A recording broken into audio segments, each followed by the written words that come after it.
Tonight, we are discussing Alien Earth Episode 6, titled The Fly. I'm Gil from OneTake, here with... Tony from Hack the Movies. And Tony, why don't you tell everybody our fun little name of the game here? Well, in space, no one can hear you scream, but they can hear you super chat. That's right. We'll be listening. We got it. Actually, last episode, I think we got our most super chats yet. It was the one that you weren't here for. I think maybe that's a sign. I don't know. Hopefully, it's not because I wasn't here, but because there was only one of us from OneTake. So it was just the right number of people from OneTake. But Gil, before we get into tonight's episode, you weren't here. You picked like the worst time to go on another vacation. It was like the most like praised episode of the show so far. Even people who don't like it, like the show, liked it. I'm like, of course, Gil misses this one. Thus proving that what people really want is just more of the same. They just wanted them to remake Alien in TV form.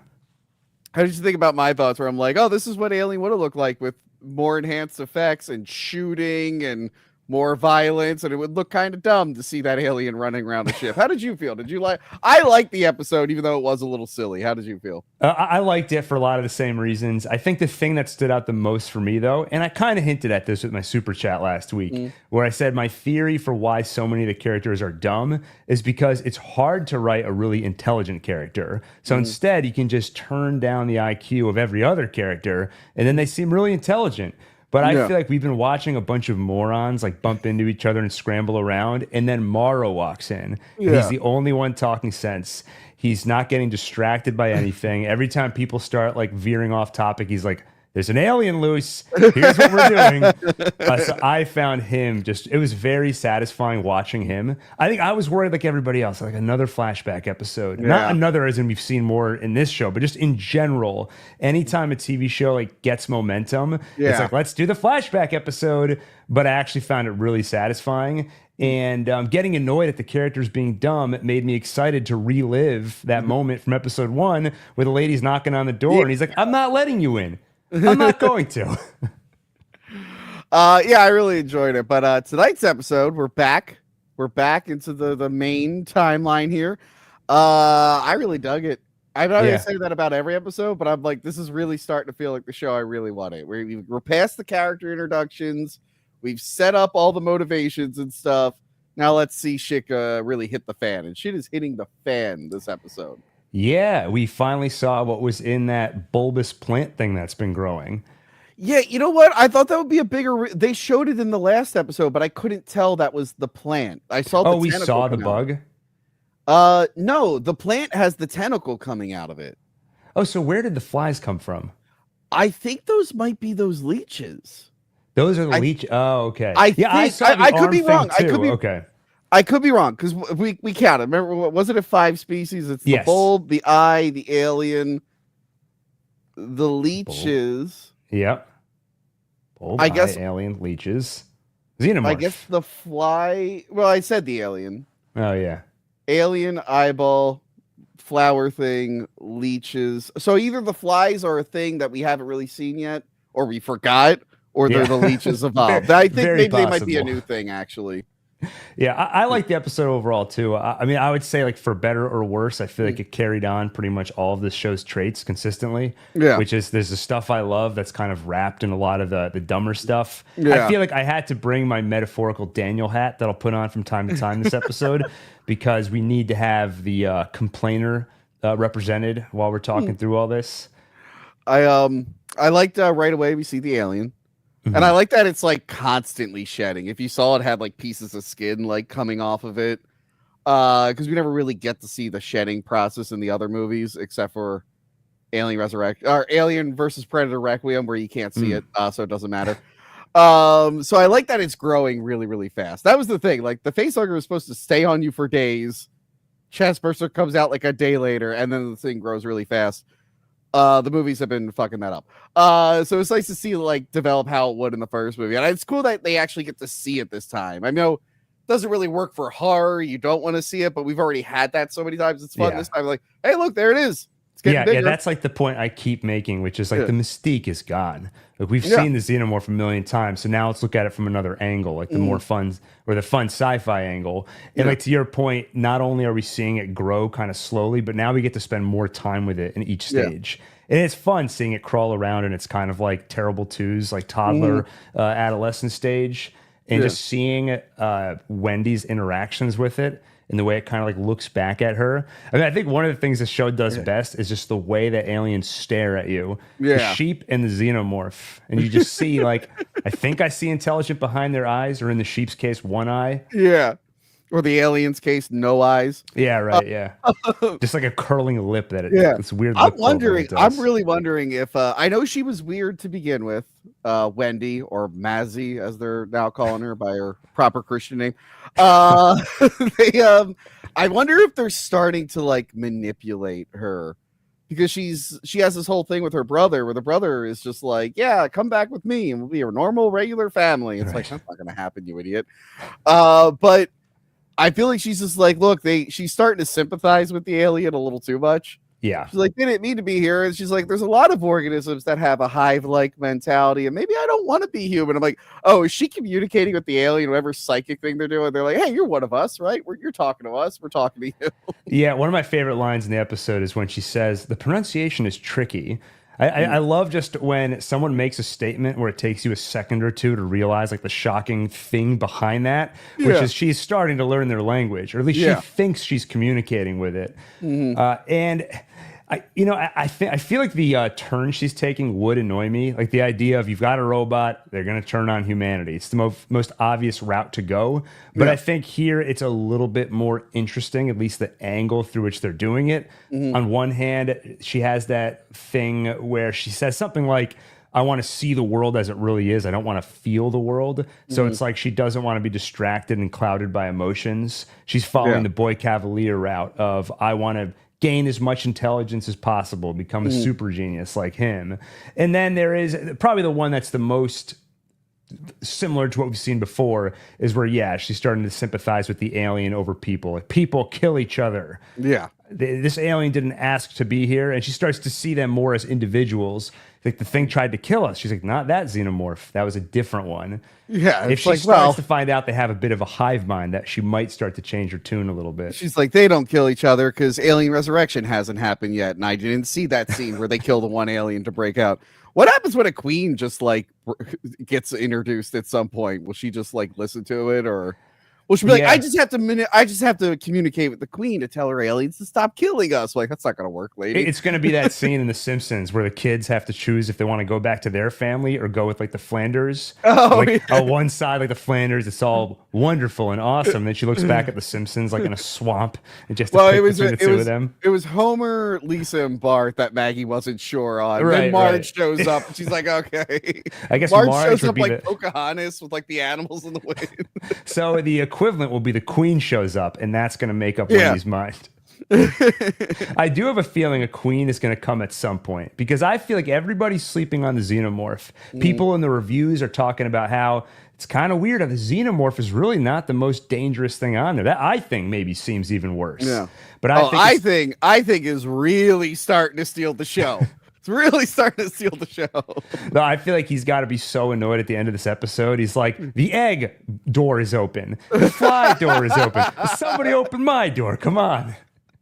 And I love how just when all this crap is going down, like when Slightly is having Arthur get face hugged, you have the xenomorph watching, you have the sheep watching, you have Kirsch watching over the camera. Just a lot of people just watching all this chaos going on. What the hell is wrong with the security at this place? Why is there not a room just full of people whose job, Gil, it is to just look at the cameras constantly? No one is ever that kid gets at. By the way, the flies also have acid. I guess they have. He just spits acid all over his face. I guess in space, acid is just a common form of blood that we're just. Yeah, to them it's weird. They're like, wait, how come when I cut you, it didn't like burn a hole in my hole? So this kid is dead for a while. And no one. I mean, the one person who checks the camera is the Arthur. asshole. Well, him, but like what's the robot name? The Timothy Oliphant robot. Oh, Kirsch. Kirsch, who's being weird and keeping it Yeah. to himself. So we really need to figure out what's up with him. And the guy they fire right in the beginning, which we should talk about that plot line. But yeah, that guy they fire is like the one who realizes that he finally gets a notification after a while. Again, after a while, he gets a notification, and it was on a monitor in his room. I guess he had a lot of things on his mind. He did just lose his job, but I'm just like, is no one paying attention here? How? Yeah. What's the point of having all Let me this? I'm gonna put my Daniel hat on for a second. Yeah. And this is like a monumental leap in technology for humanity. You've got these like $1 trillion a piece hybrids walking around. The first time a human brain has been downloaded into a robot, and you don't have like I guess they have a tracker on it, but you don't have like an alert system set up. That's like if one of these goes down or something goes wrong with it, send out an alert, like a 10 bell alarm. Like we lost one. Here's another one. By the way, when he is trying to give him information on Wendy, he like looks at the camera Yeah. and he's like, "I gotta be quiet." But me, who's been watching the whole episode, I'm like, who gives a fuck? No one's watching. Nobody's watching anyway. It's just there for show. I think. I don't think it's even real. Shit. What was I just talking about? Sorry, I trailed off. What was I? You talking about Arthur? The lab. Why aren't there? I know you can't have humans there because the face huggers want a biological host and everything. But why aren't there just like 3 or 4 hybrids in there at all times? Because that thing with the door where he rips the door off and he's just like, oh no, I guess I'll just open the door to the fly thing. Someone else could be like, hey, that's a bad idea. Yeah, see, or if someone wasn't there, they could have let him out when he got locked in. Right, at least so you can write off him making a poor decision because he's a kid, so he's stupid. Yeah. There's no precautions being taken anywhere here or anywhere else in this whole facility. I'll point it out before. I mean, I think someone in the comments already pointed this out too. But when Arthur comes in and he sees, I think his name is Toodles. It was like, first off, you're sending somebody into a lab that's going to have to deal with the 5 of the most dangerous species humanity's ever come into contact with.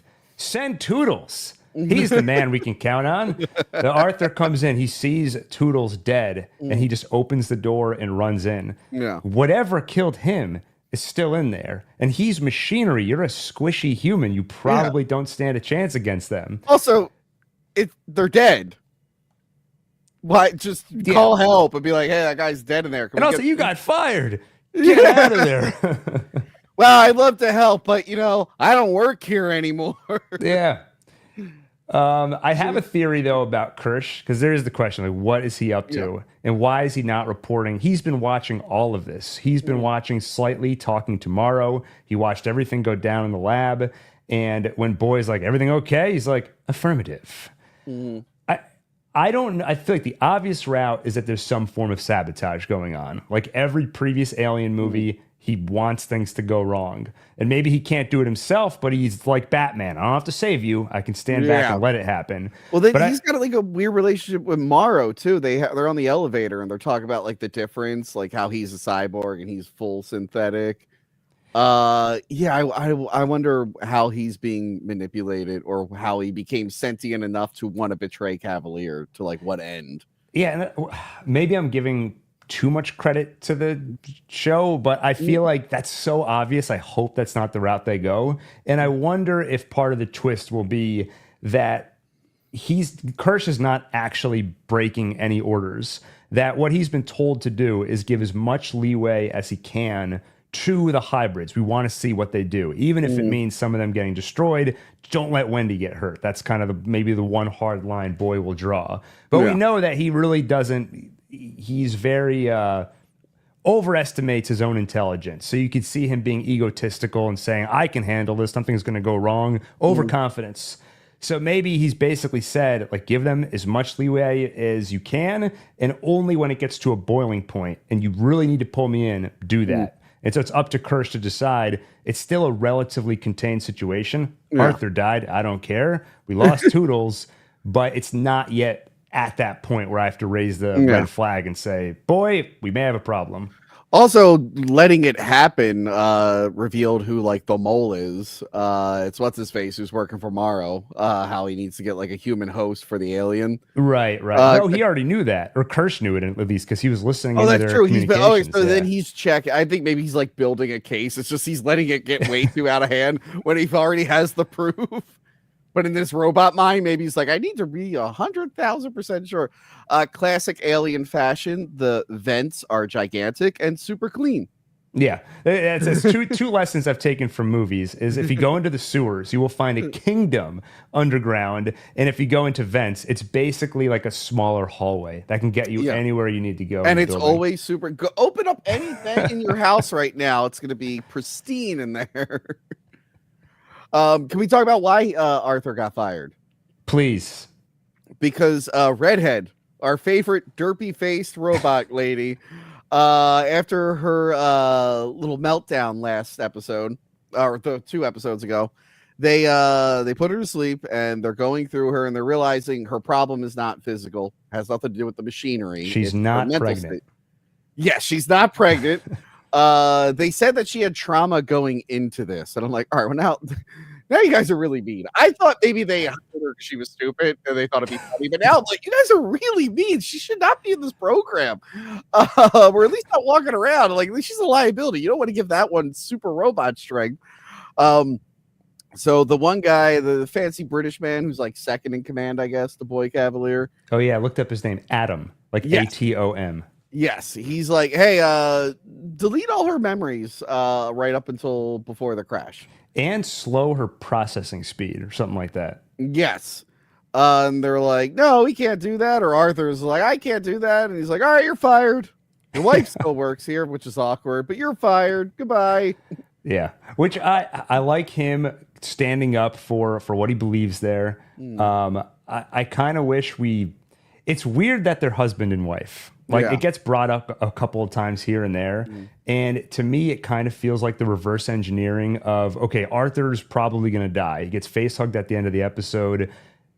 No one's going to really care. So we got to throw some character development in there. Because so far, all we've established is that he has low sperm count. Yeah. So let's say on top of that, he's Dame's husband. But it's like after he got fired for standing up for something and her not backing him and saying, I don't need him, I can do this myself. There's no conversation between them after that we see. So it kind of feels like she doesn't care and the show doesn't care that he dies. So you think maybe like in writing or like planning it, they're like, let's make them a couple just so there's some element. Yeah, to try and add some dramatic weight to what happened. To both him dying and to that, are you going to stand up for these hybrid kids or not? So now it's like on top of standing up for your principal, you're going against your wife.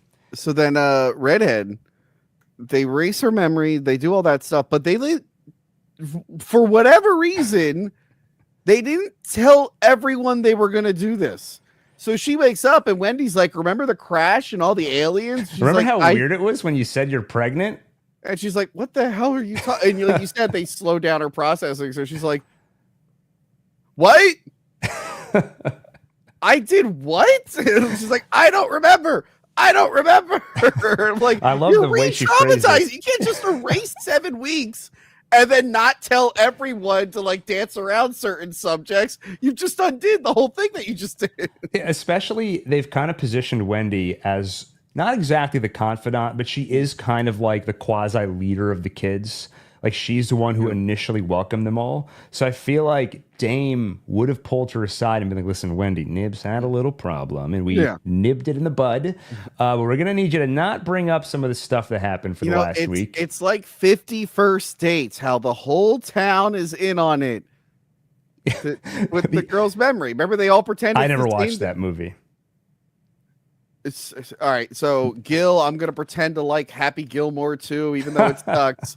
But didn't watch 50 First Dates, which granted isn't great of a movie, but she remembers the same day over and over again because she has brain damage and the whole town's in on it. So they have like the same newspaper over and over again. Okay. But then there's some days where like something breaks her system, like she gets new information and she doesn't know how to handle it. And she like goes nuts. And then Dan Aykroyd makes a joke about his balls being big. You should check it out. It's the tail end of his good movies. So we can only hope that that's basically the structure of episode 7. well, what I'm saying is they should have went to everyone and be like, don't mention the crash. Don't mention the alien to her. We're going to ease her into this. Or at least. Instead, as soon as she wakes up, there's aliens. There was a crash. At minimum, monitor her. You just, especially her. She's psychologically sensitive at the moment and has been.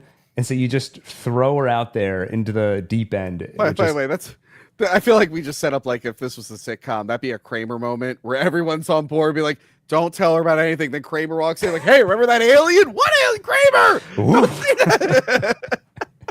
I will say, like, this is some of the stuff I do love in the show, though. Like, putting aside some of the craziness around it, but getting at that question of what makes us human. And so when you start talking about erasing some of her memories, slowing down her processing speed, like, it brings up that question of how many of these little tweaks would you have to make to then make her a different, like, at what point have you essentially killed someone and replaced them with an entirely other person? Like, the way they phrase it in the show is that we don't know what impact this would have on her identity, her functioning psychology. We're getting into some Swamp Thing territory. I don't know how much you know about Swamp Thing, the DC character. Yeah, I know a bit. I read, I think all of Alan Moore's run. Okay, Alan Moore's run is the one that introduces, like, oh no, he's actually not that guy who turned into a plant monster. Anatomy Lesson. Yeah. I think that was the name of the first one he did. Yeah, it's just like, oh no, Swamp Thing this whole time has just been its own organism that just got that guy's memory. So there's this whole identity crisis. Yeah. So I like how this show is doing that. It's like, are we the same person if we were just copied into this? Or are we a new thing that just has all that person's experiences and stuff? Which is interesting. That's one thing I like about that Swamp Thing run. I never got more than a few episodes in the new show. I heard it was good, and then they canceled it. I think they canceled it before it even came out. So yeah, that was that's why I didn't watch it. I liked what I saw of it. I really want to finish it. It just didn't stream anywhere afterwards. But anyway, I like that idea. Like, am I my own unique thing, or am I just a copy? And I think the show is exploring it pretty well, especially with Derpy Redhead. She's the one who's struggling with this the most. Whereas Wendy is like, I'm all in on just being a robot. This is great. The other ones just aren't even asking the questions. They're just pretending like nothing has changed. They're like, oh, we're slightly bigger bodies. Yeah. The one guy's like, oh man, being grown up sucks. And it's just funny seeing an adult say it. It was that was one moment. There were a couple moments, like a little heartbreaking this episode. Like, one is when Joe is talking to Wendy. He's like, don't worry, I'm working on a plan to get us out of here. Yeah. And she's like, I don't really want to go. I kind of like it here. I feel like it maybe would have landed a little more effectively if at any point we believed she would have left with him. But they kind of went right from she's your sister to she's not quite who you remember, and there was never any hope that she was going to go with him. Yeah, but it does kind of work that we know that, but he doesn't realize it yet. So you have that moment of realization. But also when I think Smee is his name, Slightly's friend, and he's like, why can't we just play games like we used to? And Slightly's like, I got to take care of this one thing, and then we can play all the games you want. And I kind of felt bad for him. But at the same time, I was like, I don't know if do I need this story in this show? Well, whatever, I'll go with it. Yeah, it's not why I watch Alien, but it was a nice moment. I loved Slightly this whole episode because, I mean, at no point do you have any confidence that he's going to be able to pull off what Morrow wants. He really lucks into it accidentally. He's trying to get the brother just because he hates the brother. Yeah. But there's so many other options he could go to. I don't know why he's just lasered on the brother other than he hates him for personal reasons. I feel like part of it is like they've set up this idea that he cares about doing the right thing. So he's convinced himself the brother is a bad guy. It's okay if I kill him or put him in harm's way. Right. And the brother had that one scene where they pull him away with the other like soldiers. I forget what they were doing though. But they were on patrol. They were like, I think they're putting out extra patrol because Yutani's going to be sending in some soldiers. Which we totally forgot to talk about. The Boy Cavalier, Miss Yutani debate or negotiations where they're just throwing billions of dollars around. He's got his fucking feet up on the table. It's I was excited. Like, this is the grossest shit. Yeah, I was excited for this confrontation between the two of them. And it did not disappoint. Not only did we get 1 foot, we got a second foot, spreading his legs on and they're dirty feet too. Yeah. And he's picking them like, come on, man. See, at least here, You're like, this is him disrespecting Utani. Yeah. So there's a motivation behind the action. Yeah. I did find the scene overall disappointing because I wanted Utani to be a really formidable adversary. Not only because it would just be nice to see someone like smack the smug grin off Boy's face, but also I think it would just be more interesting if there was somebody that could actually stand up against Boy. But the moment he brings up, like, well, I could tell everyone about these alien specimens, she immediately folds. And it's like, that was the most obvious move he was going to bring to the table. And she seemed totally unprepared for it. She was completely thrown when he brought that up. And she's like, $50 billion. Yeah, and I like she gets what she wants. She's like, oh, and after 6 weeks, we'll give him back. She's like, no. It's like, well, there's a rule. It's 6 weeks. The Brubaker Accords.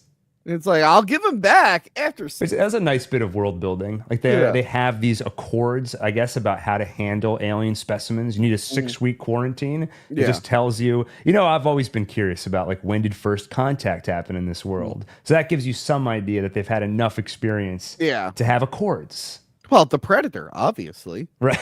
Yeah. And every time I bring this up, evidence of the Predator. Why do you keep forgetting, Gil? Yeah, I like that whole negotiation. It was fun. But I like that she's still gonna have troops go in and kill them. But Morrow's just like, we're gonna do some chaos there. We gotta really, because they're like you said, they're increasing their security. So he's just like, let's let some of those fuckers out, take care of a lot of them for us, and then we'll just grab them when we go in. Yeah. Because I think I mentioned in the previous episode that there's like that scene from the first trailer where you think it's aliens coming out of the water and it's soldiers. Oh, that's 100% Morrow and his team coming in. Yeah, for sure. Yeah. So I'm excited to get to that level where they just storm the beach. Yeah, I love when they're on patrol and Joe's with them. A couple things I love. One, where they bring up how, rumor has it Yutani's going to be doing a full frontal assault. And then one of them's like, what are you talking about? We're on an island. And I'm like, nobody in history has ever attacked an island before. We don't have the technology to attack an island in 2120. Do you think maybe he was confused? He's just like, which part of the island is the front? I don't know. We're an island. Is that the front? I don't know. A frontal assault. Good luck with that. This island's a circle. It's like, oh, shit. Yeah, like Morrow's cyborg brain, like the robot part of it's going to, I cannot locate the front. Full frontal assault. Like, why are they going to be naked when they attack us? I don't understand these things. That seems like a problem. I also love Joe's subtlety. He's like, boats are cool, right? My dad used to take me on a boat. Have you guys ever been on a boat before?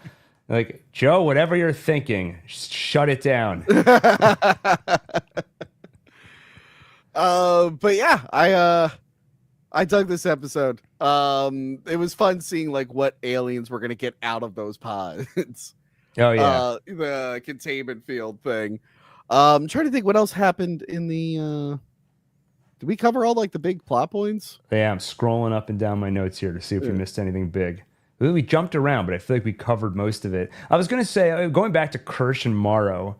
I feel like when they were on the elevator together and they had that kind of tense conversation. Where Kirsch is like, I'm awesome. I'm a machine. Yeah. He's basically like a machine supremacist. Like he sees himself as pure, and Morrow is still part human. And Morrow is such an enigma of a character, and I don't really know where he stands on this issue or if he even cares about it. Because he does snipe back at Kirsch, where he tells him how he's obsolete. Like they just introduced these new kid hybrids. Yeah. But I feel like he's not necessarily subscribing to that belief. It's more like he's just trying to insult Kirsch back. Yeah. He's just fighting back. So I don't know if Morrow cares about the fact that he isn't entirely human. I guess we had the one scene early on in the series where he was all sweaty and he was talking about like the orders he was being given. But that had less to do with him being machine and more to do with him getting orders from a corporation to do horrible things. Yeah. But I guess we don't fully understand his nature, so we don't know to what extent when he gets those orders, does he have any choice to actually disobey them? How much he did have? disobey Yutani a few times. That's true. When she's like, come back, he's like, nope. But could that be like whatever's in his head programmed? He's like, well, my program to fulfill my mission overrides direct orders from the company. Because like maybe if Yutani's grandmother gave the order, they're like, shoot, we only programmed it to listen to her, and she's dead. We can't. Yeah. I will say the alien looked really good. Toward the end, I think it was back to being like a man in the suit or the animatronic. But the CGI alien, little baby alien, looked fine. Yeah. And again, Yeah. I'm glad it grew really fast. I'm like, no, let's not do baby ale. Let's not try to make this the next baby. We don't need baby xenomorph. We just need it for a little bit. Yeah. I was afraid we'd be stuck with baby xenomorph for a few episodes. I'm like, that's not. Well, I know other movies make them grow too fast, but they also don't grow that slow. But you have baby Groot, you have the baby in Jurassic World Rebirth. Yes. Alien franchise Yoda. needs one. Yeah, baby Yoda. There was a few others. Baby Nut, Mr. Peanut. There was a couple commercials where there was a baby nut. He's not as remembered as the other ones. Well, where do you think we're going with the Wendy alien connection? So she's talking to this thing, she's learning their language. Yeah. I think I don't know where it's gonna end up, honestly. I think the aliens are gonna try to recruit her or something. Because I will say like, it's the most interesting part of the show to me. Like Yeah. I'm glued to the screen whenever she's talking to that alien. The funny thing is the aliens probably want to study and experiment with her, really, because they're like, how is something that's not us communicating with us like this? Because I think the alien is just playing along with her. I don't think it. In my mind, it'd be weird if the alien's like, "Yeah, I am your friend." It actually attacks her the one time she's talking to it. That's true. Yeah. I think the alien can recognize like this is something that shouldn't be able to talk to me, and I really need to study it because it's a threat. Yeah. We also don't know, like, okay, she's working on the pronunciation, but does she know what she's saying? Is this an actual language or is it really like rudimentary communication? Like, we don't know how intelligent that thing is. Like, we don't know if we know that there's some degree of xenomorph intelligence, but even that, I don't know if it's individualized or you've got to be part of the hybrid, and then a lot of it's coming from the queen. Yeah, it depends on. Sometimes when there's less aliens, they're a little bit smarter.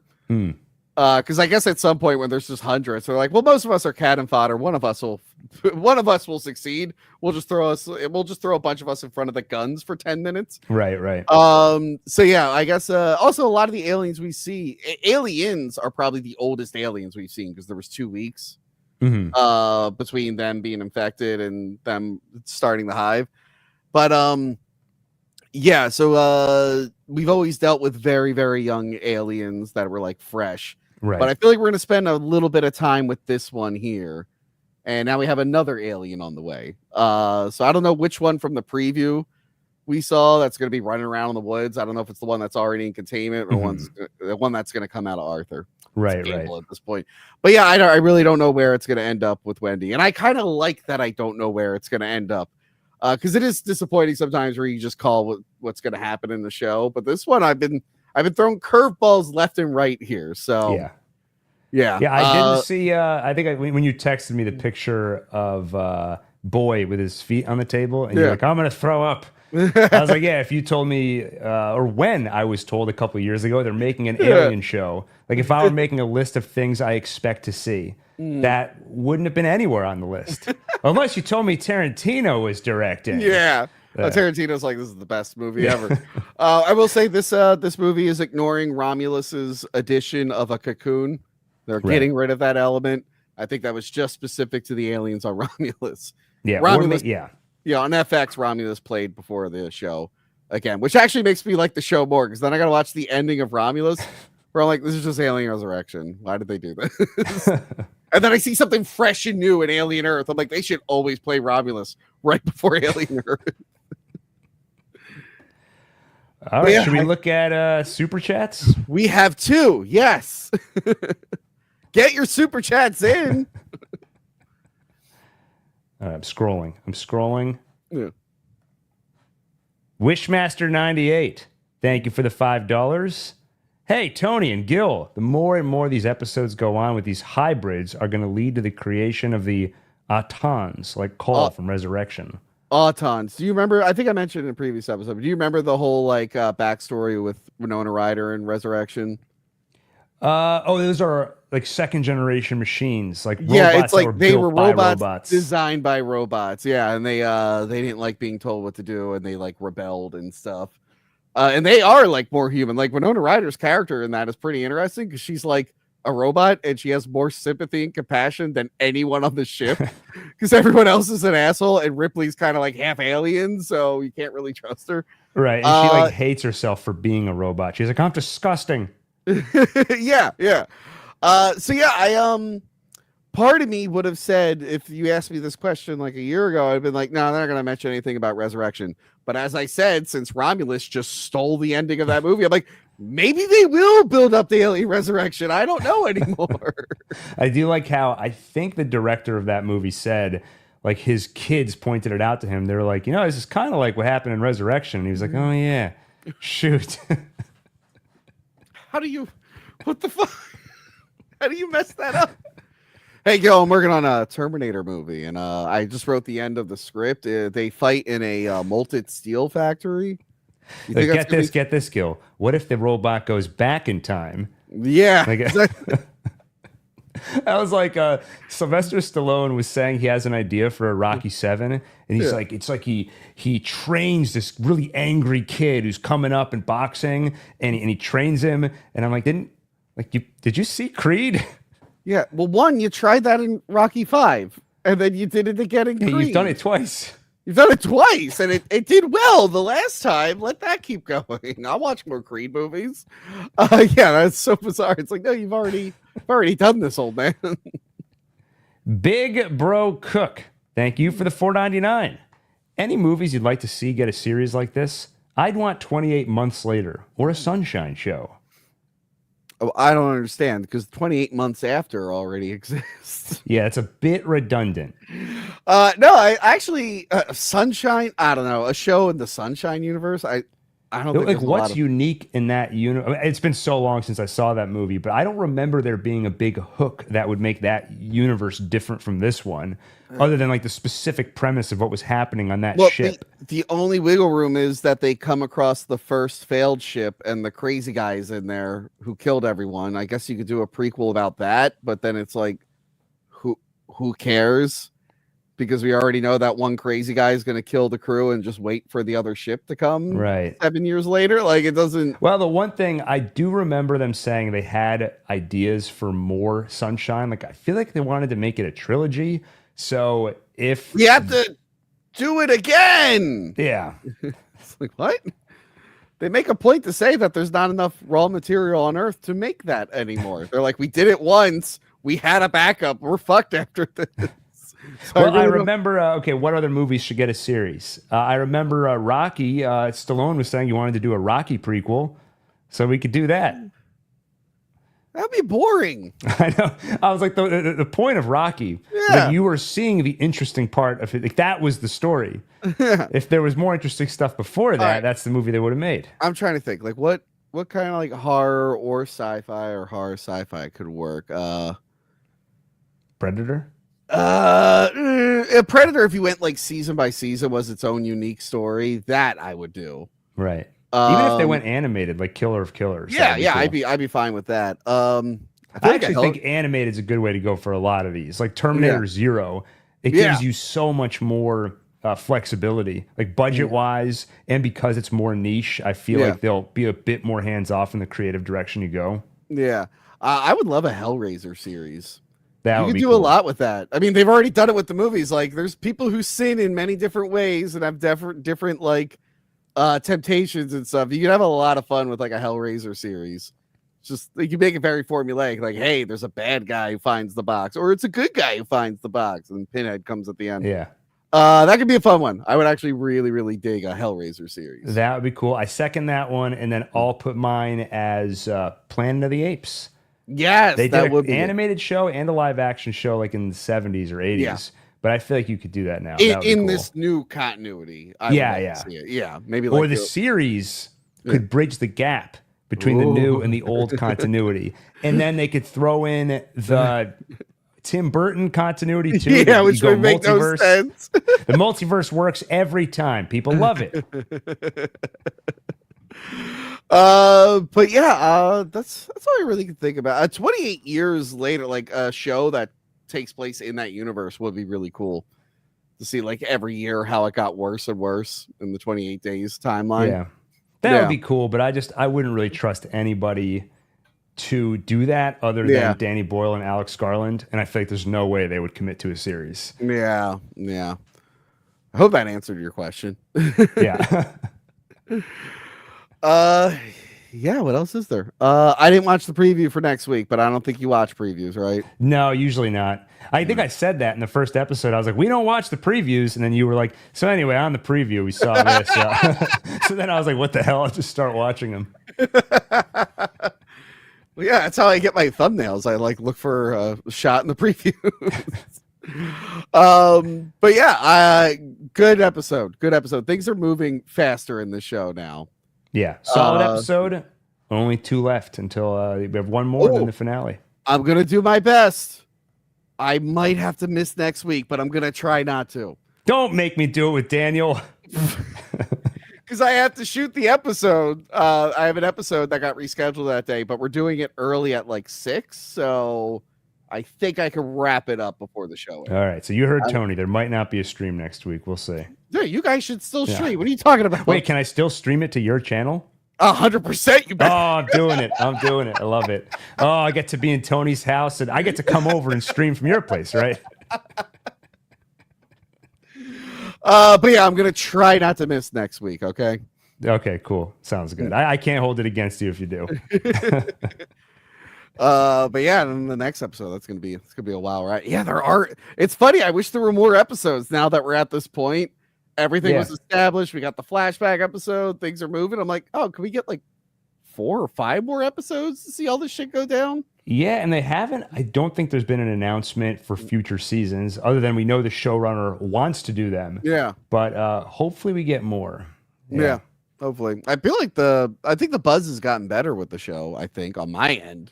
It is weird. I feel like with this show, you walk from one world to another. In one world, it's amazing. Like if you look at what the critics are saying in general, I feel like it's pretty high praise. And then there's no in between. Like I think the average citizen will give like an in between rating. Like the show's okay. It's got some dumb stuff. But online, it's like it's amazing. It's a masterpiece.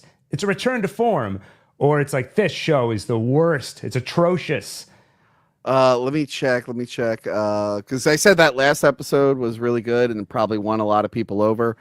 Adam Does Movies is still calling his recaps recrap. I meant to say welcome to tonight's recrap. I forgot. So I don't think the show has won him over yet, Gil, unfortunately. Yeah. I do. I have a theory about the show, which is Noah Hawley. He previously did the Fargo show, where characters in Fargo act stupid all the time, and nobody complains about it because it's partly done for humor. It's some kind of satire or whatever.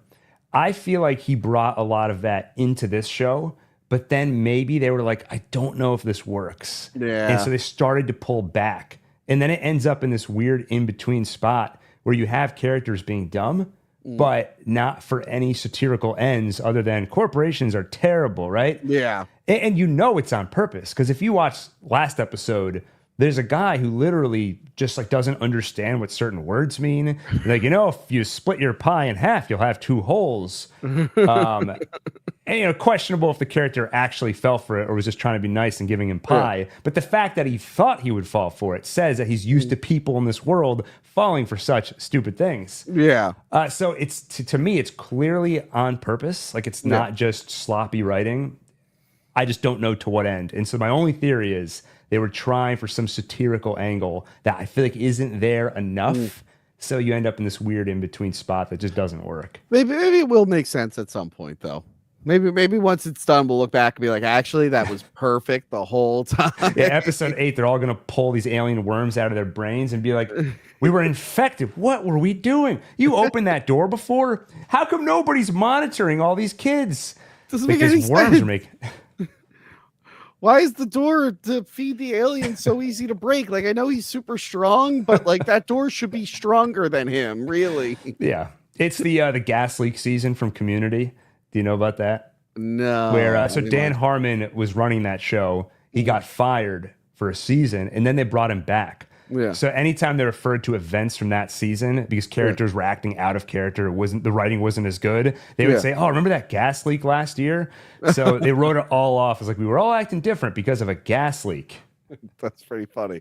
It's pretty funny. Oh, funny enough, this episode was titled "The Fly." I think me and Daniel were talking last week about like he thought it was going to be like a Breaking Bad thing. It wasn't a bottle episode.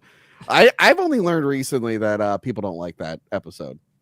Yeah, I remember hearing that at the time, and I was like, I love that episode. I don't know, I'm getting used to that. Where like 28 years later, I'm like, I thought that was amazing. Well, people are like, it was just in one place. I'm like, yeah, it's a bottle episode. Other shows have this. Like, I understood what it was, but I'm like, oh, okay. I loved. I feel like last week's live stream was a bottle episode. You guys couldn't afford the budget to have me there, but I enjoyed. I listening to like the first 10 minutes of it, just you and Daniel talking past each other. Yeah. Daniel's like, "Oh yeah, remember that bottle episode?" And you're like, "Well, that's not really a bottle episode. Like this." Oh, no. And then you were like, "What'd you think of that guy getting his head ripped off?" And then Daniel was just like, "Yeah, so also this, like, just I don't know what was happening." Yeah, really great job, Gil. I think he couldn't hear you. You were just so quiet. I'm sorry. I had the other mic. It was a mess. All right, it was a mess, but I still did it, Gil. Okay, that's true. That's true. I didn't pull a Gil and just not show up. All right, maybe next week. We'll see if I do it next week. All right. Well, last thing. Look what I found. You got it. You got the Reese's Oreo. I got half of it. So there are the Oreos with Reese's filling. Okay. And then there are the Reese's with little bits of Oreo in them. That's the one I'm really interested in, but it is sold out everywhere. The only thing I can get my hands on was the Oreos with the Reese's filling. And my quick review is that, they're pretty good, but I feel like the shell of an Oreo, it's not like milk chocolate where it's super creamy, which is why the cream is such a nice contrast to the chocolate outside. Okay. So when you get rid of the cream and you replace it with peanut butter, it ends up being pretty heavy. It's a little bit too rich. They're not bad. I'm going to keep eating them, but I'm looking forward to the true Reese's version. I have them on order. I think they'll be here at the end of the week, so hopefully I can report how dedicated you are to the Reese's. You gave me so much shit for reviewing 28 Days starring Sandra Bullock in our episode as a joke, and here you are going on a rant, like really breaking down the Oreo. At the end of the episode, I waited until the end. You started... I was like, everyone always says on YouTube, the most important thing is retaining that attention right at the start.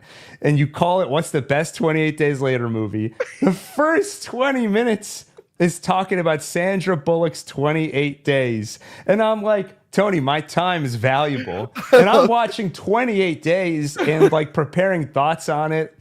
And then when I turned on 28 months later, I was like, Tony, I have to draw the line somewhere. I'm not watching this. I love I got one comment that was like screaming at me for the bit, and I just replied, "Bit?" question mark. Yeah, I love your commitment to the bit. That's never in doubt. The problem I have. But anyway, thank you for breaking down the Oreo, the Reese's Oreo. Just an update. I forget if I mentioned it before. I finally found the Jason beer. I finally found the Jason cider. I reviewed it over on the second channel. I did a live stream from the same bar at my sister's house that I did last episode. We both finally found some products we wanted to consume after. Well, so what was the give everyone a little? Maybe don't say how it was, because just give a little tease so they watch your video. We had 4 flavors.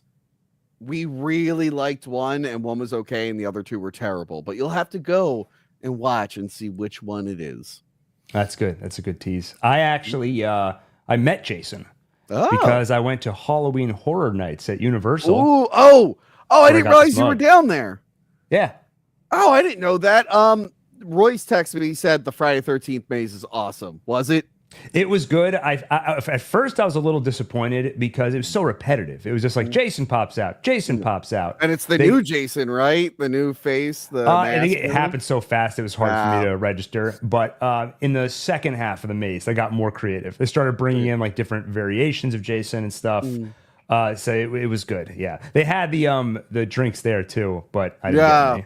I'll say in terms of, there's all these videos that are like the 10 foods you have to try at Halloween Horror Nights. Having tried a bunch of the food there, I'll say you don't need to try any of it. It is all terrible. Yeah, most theme parks just grab the cheapest thing you can. Who cares? Don't go nuts. Don't drink butterbeer at Universal. It's just birch. It's pretty tasty though. It's just birch beer with like a buttery topping. You could just buy birch beer and not have the butter. It's actually better. Yeah, meanwhile, Rob K in the chat's like, Gil, you can just buy Oreos and dip them in peanut butter. And don't even start it on the flame and mow. No fire, no NyQuil. Bullshit. All right, now we're reviewing theme park food. We should wrap it up. I know, I'm having fun. I don't want it to end. Okay, I have one more thing. Okay. I have a theory I've been working on because I'm trying to reconcile why I keep having such a different opinion from everybody else on certain things. Yes. Like 28 years later, for example. Although I'm on the same boat with you. Actually, most people, I don't know. I feel like a lot of people I know liked it. But then again, I think I only talked about Lauren Soda. She loved it. So you and Lauren are enough for me to be like, this movie's good. Right. But and then Alien Earth, I'll put in a similar boat where I'm not saying I love the show. I wish it was better. Yeah. Actually, I have a question. If we weren't reviewing the show every week, would you be watching it like religiously? You have to watch it as soon as it comes out? As soon as it came out, if I wasn't a reviewer, as someone who has been burnt by the Alien franchise over and over and over again, I probably would have waited until it was done. Okay. Like, or at least the first season was done, and then I would have binged it. Gotcha. But since I review it and I know a lot about Alien, I had to. I was always going to review this. I wasn't planning to do live recaps for every episode. You came up with that idea. But I was always going to watch this as it aired. But no, if I was just a regular Joe Schmo, didn't talk about this, I would have waited until it was done. Yeah, I think probably same for me. I would have waited, and then I would have asked you, like, is it worth watching? And then I would have decided. Yes, that's this kind of show. Yeah. Anyway, I know I was going on a tangent there, and now I just feel really tired, so I'm just going to shut that down. We'll pick it up another time. Yeah, I'm on a lack of sleep. I was on a boat all yesterday, and I didn't get home super late. Yeah, it's like, yo, could you stop talking about Oreos and wrap this up? All right, everybody. Thank you, and have a good night. At least one of us, possibly both of us, will be here next week, but definitely we'll be here the following week for the finale. We'll be live at 9:30 like every week, and we'll break it all down. So thank you, everyone, and have a good night.